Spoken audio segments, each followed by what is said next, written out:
Hey guys, There we thank you go. so much for joining me on Their Fight Story. We have an amazing guest with us today, Angelina Blessed. Angelina, how are you doing today? Hi, Iggy. Thank you so much for having me. What's going on? Everything is good. Thank you so much for taking the time. I know we've been trying to touch base for a little bit, but I really appreciate you taking the time out to chat. How was Sunday? I know you were volunteering. Oh, Sunday was really fun. I was helping a girlfriend of mine. Her name's Amy Anonymous, and so she was doing a clothing jacket and clothing drive for the less fortunate. So we just spent the afternoon in the Hashco warehouse, just organizing everything that came in to little bags that are going to get dropped off this weekend. So it's just really cool and really special kind of thing that she puts together every year. So it was really an honor to be a part of it. Oh, that's Yeah. awesome. That's really nice to Yeah. hear. How did you get into martial arts? Um, I was a bit of a party girl, and I just kind of got tired of that life. But I had a lot of energy, and I was just like, I don't really know what to do now, and I just kind of started running, and then that was terrible.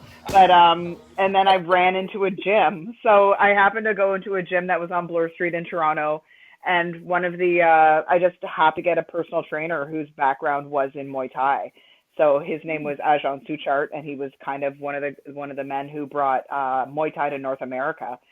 So I spent a little bit of time with him, and then just went through a bit of a breakup, and then got on the first plane to Thailand, not knowing anything about it, and ended up in Chiang Mai in 2005, and just kind of fell in love with everything about the country and the sport and the culture, and just kind of went from there.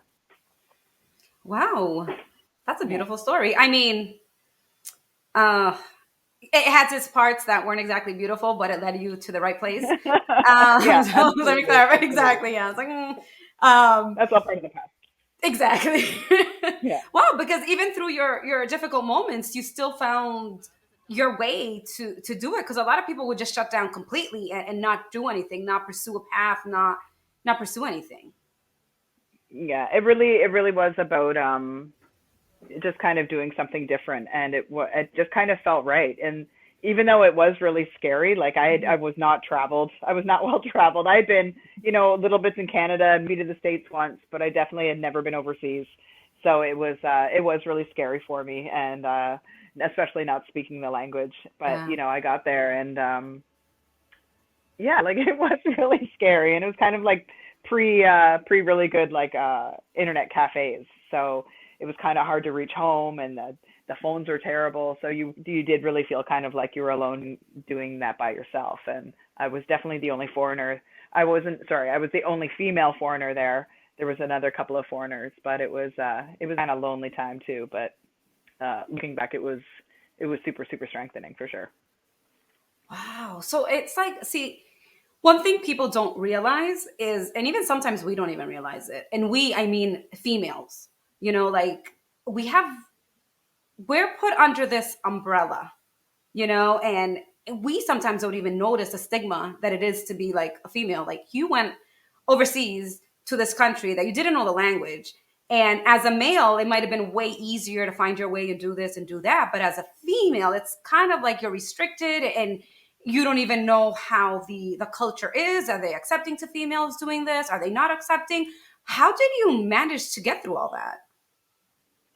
It kind of felt like the least of my problems at the time, even though even though it was kind of a massive problem. Like there were still definitely rules that were involved because I was a female. A lot of the gyms that I trained in, I wasn't allowed to touch the rope. I wasn't allowed to step into the ring. I had to train on the floor. The accommodations were always different. The rounds were always different. So there was all of that stuff, but um I always felt safe at the gyms at the Mhm. same time. So that always felt correct for me. Wow, that's amazing. How did martial arts impact your life? Um, I think what I thought it was wasn't what it is. So I think that I was doing martial arts and I was doing Muay Thai because I wanted to become stronger.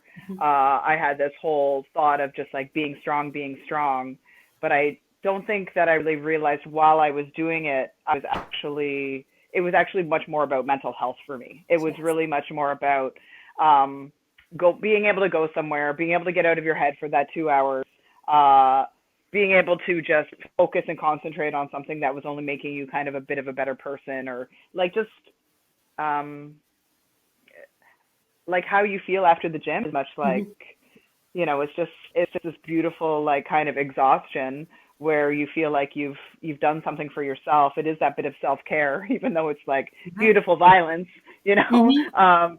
But it's yeah, it is like kind of church. It is kind of a religious experience, I guess, when you can kind of get down to it. But yeah, it absolutely changed me. I thought I was doing it to be tough, but I think that the toughness that it kind of instilled on me made me quite a bit softer at the same time.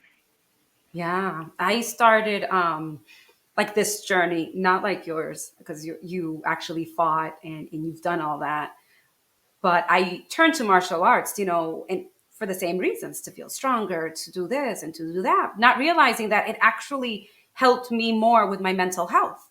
And it's something that people don't really realize, and they just associate, Muay Thai or any type of martial arts as a violent, it's just violent, it's just violent. But it's like, no, there's the other side to it, that it Yeah. helps you with your mental health. It helps you. And you can tell the difference between somebody who's really into the martial art, because the way they carry themselves, the way that they're disciplined, the way they're humble, versus someone who's just using it as, as people see it, as a violent, sport or Yeah. whatever it is. Like, you can totally see the difference between the two characters.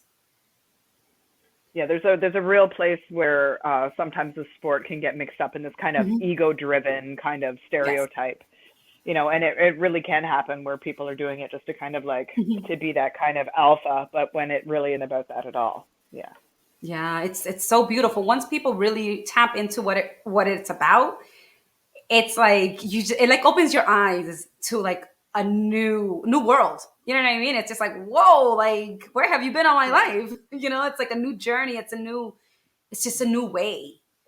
As a absolutely. female, and you were fighting, because I was watching your previous interviews, and you fought like 12 times or more. And how was that, as being a female in the beginning, where there weren't that many females in the sport? The Yeah, like I was absolutely not prepared for my first fight. I was not prepared at all. They just kind of threw me in, and it was a temple fight in the backyard of CM number one. It's now called Wat San Thai in Chiang Mai, Thailand. And, you know, the bell rang, and it was, I don't even know, it was absolute chaos.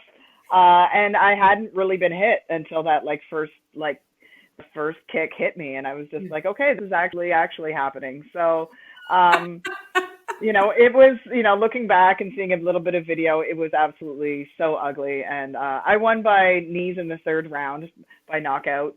Um, but my trainer pulled me aside afterwards and was just like, he's like, your technique not so good, but your heart 100%. So like I didn't quit, and I didn't, and that was all that I could be happy about, and it was awesome. They pull you out of the ring, and you're surrounded Yeah. by like monks in the temple, and it's like crazy lights, and they're putting money in your mouth, like celebrate you Wow. like a like a cockfighting chicken, and just like it's incredible. And I just kind of kept doing it. I'd go back once a year, and I'd train for 6 weeks, and then I'd fight. And I did that every winter for I think I've gone 16 times now. But the fights got better. I got to fight at the king's birthday, and that was really special. It was on a big military base. So yeah, the fights got better, but like there wasn't fights in Toronto, Canada at the time, so it was really, there was only kind of demos. So I really did Mhm. have to go to Asia to kind of to really do that training and how I wanted to do it. So Would you do another fight now? um, like pandemic was kind of different and weird, and I had old injuries, but those have since healed up, and I spent a lot of time really like training by myself. So it was a lot of shadow boxing, a lot of bag work, Mhm. and a lot of like, not the Dancing? things that a lot of dancing. a lot of yo, yeah, like I lost my shit a little bit, so but super awareness of mental health and movement, Yes. and cannabis. So it Yes. was just like this, I didn't really know what to do with myself, and that just felt right. So like, yeah, it yeah, it's been amazing. But I think I'm probably too old to fight again. But I'm sure if you got me to Thailand and got some proper training with some partners, it might be a thing one last time. I would like to, my last fight was in Mexico, and that was really fun. And that was my first fight that I kind of like when I left the ring, I was like, that was a fucking awesome fight. Like that was, where like I took something really nasty to my face and I was just like I want this, so because it wasn't always like that. So, Yeah. but So during this pandemic, you've you've got your moves in dancing because I was watching your videos when you were dancing and stuff, and I'm like, oh, I wonder if she's gonna use this like when she fights, because it's like you need to be like light on your feet, you need to be able to move, you need to be quick, you need to do this. So I was like, I wonder if she's using the dance, the moves, the beats to just kind of flow. And I was wondering if you would ever, because sometimes you see fighters and the very smooth ones are the ones who have some sort of like dance behind them because they're lighter on their feet. They can turn, they can do this, they can do that. So I wasn't sure if you did you use that before or well, my kind of style used to be very like kind of old school northern Thai, kind of more on the tips of your toes, and probably a little bit of slower kind of footwork. But my training really changed over the last 5 or 6 years, where footwork really was a bit more of a concentration, and especially with the pandemic, like I have been like doing way more footwork. So it's been funny because like sometimes it's the weed, and sometimes it's half dancing, sometimes it's half shadow boxing, sometimes it's half calisthenics, like it's sometimes it's half like kick drills, like it all kind of has morphed into kind of one movement at times, but it is absolutely healing. Yeah. now you're talking about healing, and I know you had mentioned before how your recovery in fighting, took a while, and then you eventually found what works best for you. Would you like to explain that a little bit? Well, I just kind of the way that I started with Muay Thai was very like kind of old school traditional training. We were training twice a day. We were really going hard on ourselves. And we didn't really have any sort of there was no recovery thought to it. And especially as a female, like I was eating like spinach and chicken breast. There was no thought about like even like healthy fats within diet. Mhm. Like it was just kind of like a bit of a starvation mode without proper knowledge of how to cut weight properly. Like that Mhm. knowledge wasn't really there especially for females back then. Um, so it was just kind of that plus concussions from China, plus just overworking myself, plus working the job. And so I could deal with all of the physical ailments, Mhm. but then eventually my mental just started to like break down. Mhm. So I wasn't really sure why everything hurt and why I felt upset and all of that. And so my first kind of step was starting to make oils and butters Mhm. for myself because I didn't really want to smoke cannabis and I didn't want to take painkillers. And that was the kind of only direction that the doctors were suggesting for me.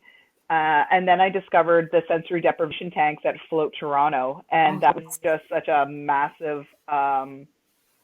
massive healing part to me because I didn't know how to stop. I didn't know how to Mhm. rest. I didn't know how to shut it off.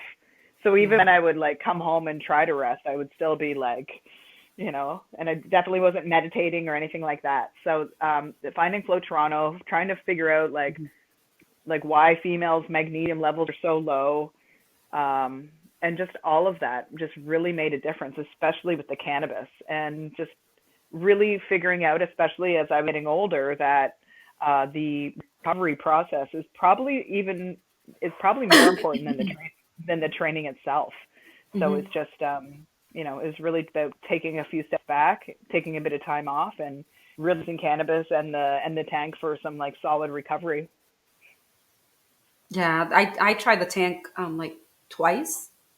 And it's like really an amazing experience, and it's just Yeah, I've even like told different fighters, I'm like, you really need to try this. Like this will bring you to like a new level of just relaxation and bringing your mental state where it needs to be, Yeah. because it's like your body goes through so much, and we don't really understand it because we're always on the go, and we think, if we keep going and we keep pushing, and we can keep going and we can keep pushing, but there's a limit to it.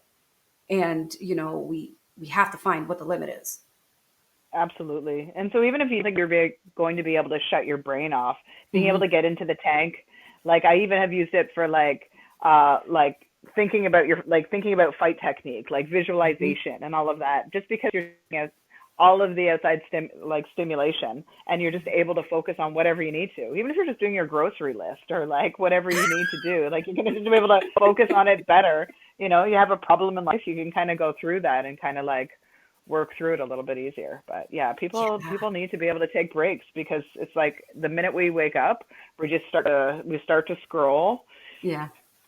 We're not sitting there taking a breath. We're not, it's even if you're just taking a couple minutes to think about what you're grateful for, just to try to slow the brain down a little bit.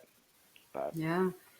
so much going So on. what would you advise females when they are trying to, I guess, cut weight for a fight, or because it is very difficult for females. I see the men doing it one way, and it doesn't work for the females. What would your advice be? Um, Try to stay within a reasonable weight category. Like I know MMA fighters cut a lot more than Muay Thai fighters, but like, Mhm. women cutting 20 to 40 pounds is just like it's so much. It's just so much. And it is about like healthy lifestyle. Like I understand we all like to kind of like binge and go hard after, but it really is about, for me, like, wishing I had known a little bit better about dietary, like really understanding it, really finding yourself a nutritionist. Now, for myself, when I'm in Thailand, I can eat rice, no problem. Like I can, I can eat any sort of noodle, but like when you're training like that, for some reason, like I won't hold on to any weight. That, it is different for everybody. So it is having a really good understanding about how your body works. But I think things like collagen and healthy fats, are really important, just to keep, like, even just like your skin and your hair, uh, feeling hydrated, because we sweat so hard training the way that we do. I find that that can really have an effect on us. Yeah, keeping those joints kind of lubricated, Mhm. it's important, all that healthy fats. I think that's why I felt a lot of body pain when I was training so hard, just because, what I was eating was so dry, like chicken breast and spinach. Like yeah, you need more than that in life, right? So I don't know. So so since you learned that you could have more than chicken, Yeah, you were also you also incorporated the cannabis. How yes. did you do that? Like what inspired you, and how did you make it work for you? Well, it was just about not wanting to medicate. So, I had smoked weed. I hadn't smoked weed since high school. So I took about like 10 years off. And then I would always see the boys at the gym, and they would always go outside and smoke. And I'm just like, what are you degenerates doing? Jeez. Like I was like I was full stigma, and it was absolutely terrible. And so but I was always watching them. They would smoke, and then they would go for they'd go for a big run, and then they come back and do their clinch work and their bag work. I'm like, okay. So I smoked, and then so I smoked her training one day, and I was like, okay, I feel this, I'm hungry, I'm tired, I want to, like, I'm feeling all right. So, but I knew that I didn't want to smoke, because like from my old party days, I knew like my lungs are pretty sensitive. So I was just like, let me try to make some butters. So Mhm. it was honestly a few years process of trial and error, figuring out the milligrams per dosage, feeling out the milligrams per body weight, like playing with all of that. But these cookies were amazing, and I started to kind of spread them around the gym. And then they got into a bit of a documentary on Vice, and that got a lot of views. And then they won second best at the Lift conference, which is like a big Canadian kind of conference. And I didn't know about Mhm. that. So that was just like a blind vote. And then we kind of went from there. But I've always kind of really, we started making chocolate bars and kombucha, and just, we really started to focus on talking to athletes and really trying to educate people at the green markets that we were a part of. And it was a really cool process because it was, people really wanted to know how it could help them, and Mhm. really people didn't know who to ask the questions to. So it was really cool that we can kind of be there and help to educate people and help people get a bit of rest. So What is your background in? Your um I would not be able to do what you did as far as the measurements and with the weight and this and that milligrams and all that. My background is not in that. I would never be able to do that. So if that's not your background, how were you able to just figure it out? it was a lot of trial and error. I do have some really great friends who helped me. But it was kind of a cool mix of the fact that I was a hair colorist, so I always weighed and measured Oh, hair okay. color, and then as a bit of a baker as well. So a little bit of the kitchen chemist kind of Oh, that's conglomerate. so Yeah. cool. Yeah. So, but yeah, I have some really great friends in the cannabis industry, that and some amazing chefs that have just always kind of been by my side. So I've always come up with the ideas, and then I've always had like kind of top notch chefs kind of make whatever creations kind of ever came up with. So yeah. Oh yeah, because I'm like, I wouldn't be able to do that. Let me tell you that right now. No, I Oh, can't. Like my brother, my brother tells me, okay, if it has to do with color or measuring, forget it. Just leave it alone. Like don't bother. Because we would always do like work in the house, and I would bust out with some color. He's like, seriously, like why'd you pick like, that? I'm like, I don't know. You told me to pick a color. I picked the color. He's like, okay, don't pick colors look good to anymore. me. I would measure something and he'd be like, seriously, do you even know how to read the measuring tape? I don't know. You told me to measure. I did what I could. So I would be horrible at that. I can't. So it Oh, wouldn't well, work for me. math was not my forte. Yeah, math was not my forte at all. But it was just like, and I like, trust me, I took some naps. Like I took some serious naps.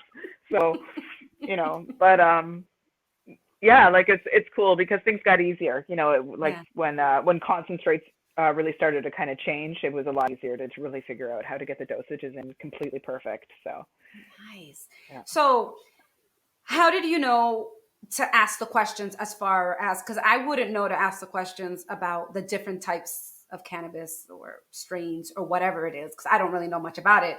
For me, it was all just one thing. You people would just Well, get high and that's it. But now I'm realizing through the years that they have different strands which affect different parts. How did you come about knowing it and understanding which one would be? But I know you said you were a party person in the beginning, but that's something totally different. like, how did you know? It was again like super trial and error. Like when I first started baking, I was definitely for like a recovery sort of thing, Mm, but that just happened to only line up because of the strains I was getting. I was getting like the blueberries and the pink cushes and stuff like that, and the doses of those cookies were not anything that you would ever like try to go to the gym on or walk mhm, around. These are like, you're going to bed, like these are like full recovery, you are going to sleep, you do not feel pain kind of cookies. So it was after I was really experimenting with those, and then I had gone through another concussion, and I was still kind of medicated left over from the night before, where I woke up and I went out to train. I'm like, oh, I'm pretty high still. But then seeing how that really like helped my movement the next day. And I'm like, my shadow boxing was super fluid.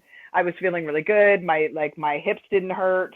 It was that kind of stuff. So that's when I realized that I could have a completely different dosage in the morning of like say 4 milligrams of THC and 2 milligrams of CBD, and this would be a perfect like going for a run on Lakeshore, or doing shadow boxing, that kind of movement, or doing a calisthenics class.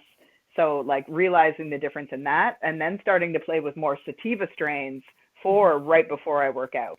So it was really that kind of like really finding what works with your like endocannabinoid system, because everyone is completely different. Hmm. Like what happens with your pink kush is what could be completely opposite of what happens with me. So yeah, I really found that the sativa strains are absolutely like nuclear for my little squirrely brain to go and just like, you know, run around the heavy bag for an hour and just like have fun with that. But it is completely dependent on what works for you. So yeah. So, you know, you say that, and I just pick honestly because I've seen your videos of you dancing. I just picture you just Yo. dancing or You something. Or have to put a webcam on me. I'm just like you just laugh at me all day. I could just hear you in the background. I'll push you. That is so awesome. I mean, it's it's great to bring awareness and break the stigma of all these things. I guess you know everything in life. There's a good and there's a bad, and everything has its limits and its portions. Where has its positive. There's the negative and then there's a positive. So bringing awareness to that is very, very important. How has your no, it's not your brand, it's your line. Is that what you had said before? Of how is that? Sorry, how is that? Like, how is it just like trying to bring it to market? Like, yeah, did you already bring it to market? Is it So or it's still in the basically, process? we are in the process right now. Okay, We are within a week of getting our 100% final go ahead, that's awesome. which is completely insane. And yeah, we're going to be launching a chocolate bar to start, and so it's going to be one of the first vegan chocolate bars on the market, and we're really, really, really proud of it. Our recipe's done by like a super top chef, Mhm. and it's vegan, gluten free, sea salt, cocoa nib, mint chocolate bar, and Wow. yeah, I'm really, really, really, really proud of it. So the way that it's dosed, we're going very heavy CBD, because um, when you talk about like it would be really nice to truly break the stigma, and how do you really introduce cannabis to everybody? And this kind of chocolate bar would be super perfect for everyone, because it's so Mhm. high in CBD that you could just give one square to somebody. They may or may not notice the effects of it, but there is like absolute benefit to taking that kind of a dosage. So, um, yeah, we're hoping to be across Canada in the next, within the next 4 to 6 months. And That's then I would awesome. love to bring it to the States as well, because I just think, like the marketing regulations are very different. Like there's Mhm. so much that I'm not actually able to speak about, with how I feel it. Like there's just so many ways in the Mhm. marketing stops us, but the American regulations are much freer, and I would Mhm. have a lot more, ability to kind of bring the dosages that I would like to really bring to the market. So, Now, once that launches, will people be able to order it online from anywhere or not? absolutely. So, when you live in Ontario, you can order it through the OCS website. So that would be OCS.com, and and then it'll be at multiple retail locations across Ontario as well. So we are hoping to break into BC and Alberta as soon as possible. So I don't know if we know where those places are, but but I lay Canada, but yeah, but we're really stoked. So we've got some really great retailers on board, and everyone's been really happy, because it is an authentic brand. We come from the legacy market where we did this always to help people. Like we're not Mhm. like a bunch of like rich dudes in suits sitting somewhere trying to like formulate how to make the big bucks. This is our little love child, and Yeah. it's there's going to be big fat tears when I get to see the first chocolate bars kind of come off of the conveyor belt, because I was just a girl selling chocolate bars in a little market at one point, so it's pretty cool. So Oh, you should have a yeah, picture of when you were selling the mark back then, and then yeah, you know what yeah, I mean, like before and after your journey and what you've done. yeah. And I mean, it's a beautiful story. I mean, I mean, I know you had a beautiful story to begin with, but it's just even when people get to speak to you and hear you, they know that you're much more than what people see. Thank you. That's super cool. Yeah, Yeah. you're. I mean, I was just dying. I'm like, oh my gosh, we have to keep rescheduling, and I'm like, oh my god, I just want because you have this energy, and it's just beautiful. Like you overcome all these obstacles, and you don't give up. You find a way, and the way you find, you don't just keep it for yourself. You share it with others, and not many people do that. You know how people are. Unfortunate. It's all about them, but you make it about you, but you also find it a way to share it with somebody else so it works for them. So that's, it's beautiful. That's why I asked you. I'm like, is your name blessed? Because it's like you do so much that it seems like a blessing to all these other people that meet you. And even if they don't actually have a conversation with you, but they see you on Instagram and they see what you're about, you share that blessing that you have. So it's just that's why I wasn't sure. I'm like, is it blessed really her last name? Because it fits you. That's why, because it fits you. Thank you.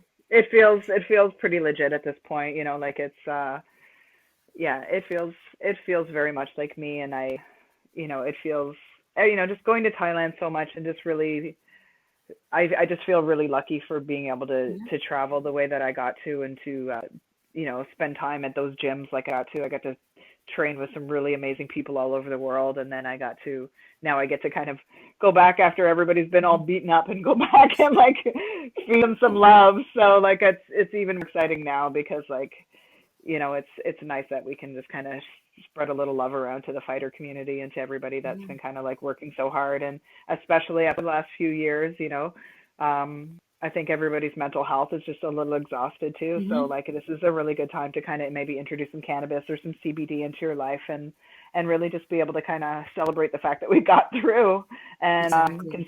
can still take care of each other a little bit. So Yeah, but the difference between you and other people is that you have the information and you have the knowledge that you can give, right?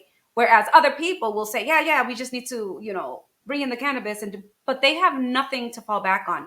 They have no information to make it valid.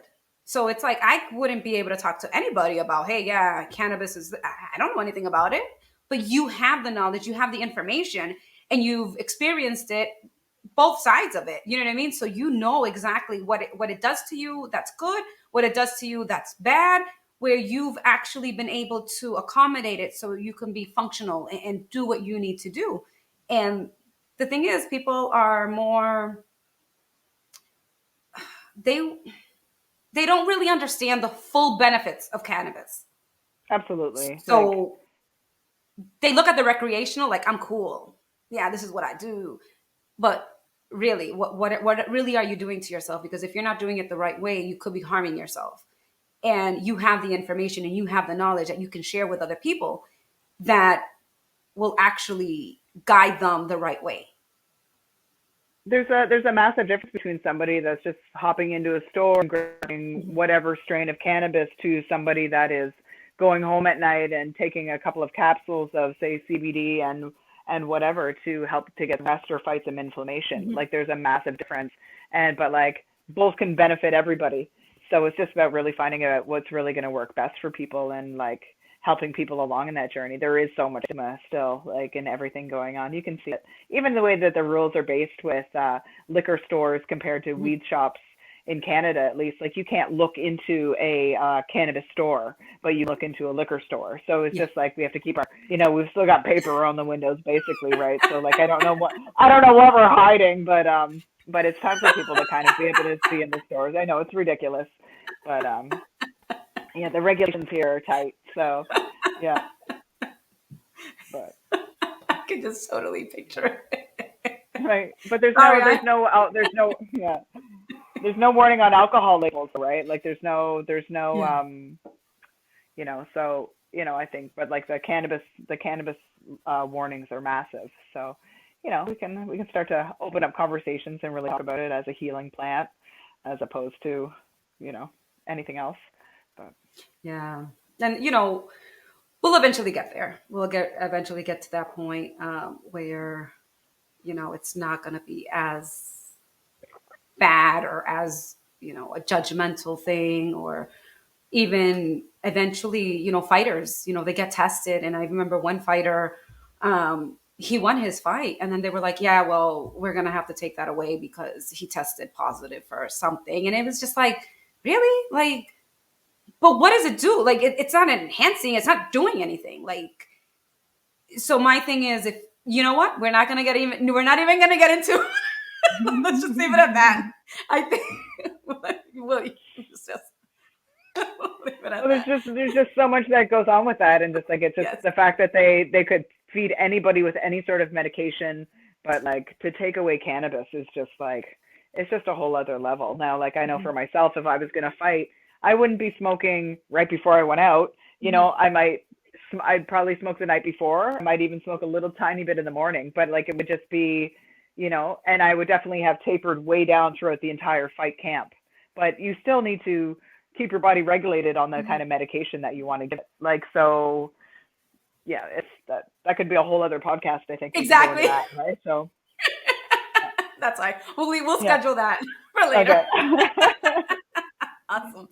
Thank Amazing. you so much for your time and your knowledge and your information. Oh, I really hope this is not our first interview. I really hope I can have you again on my podcast, because you have so much to offer, and I really want to touch base with you once you launch your line. You know what I mean? I would love just to interview you and see, the whole thing. Maybe you can send me a video of the process, so people can see that, what, you can work hard, and whatever your passion is, it will come together, at one point. amazing.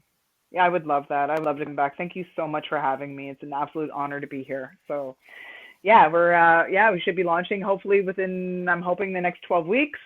And we're gonna probably, I'm sure there will be a 420 kind of party of some sort. So you'll see all the videos of me bawling and crying and dancing and all this And stuff. So I'll, dancing. swirling around, Yes. spinning around. Really super hot mess. But like it's been 7 years, so it's taken 7 years to get here, and I'm just so excited to be able to like finally share across country with my friends, and yeah, I'm really excited to be able to like come stateside and be able to market it with the fighters and do all the stuff that I want to do to be able to represent the team. Oh my God, yes. And yeah, because the fighters need support, and if I Mhm. could be that person, I'd be honored to do that. Because yeah, so I know that fighters don't like, especially at the competitive level, they don't really Yeah, feel that they get that kind of support. So yeah, they could be that exactly. shoulder. Yeah. Hey, thank you so much. No, thank you. Amazing.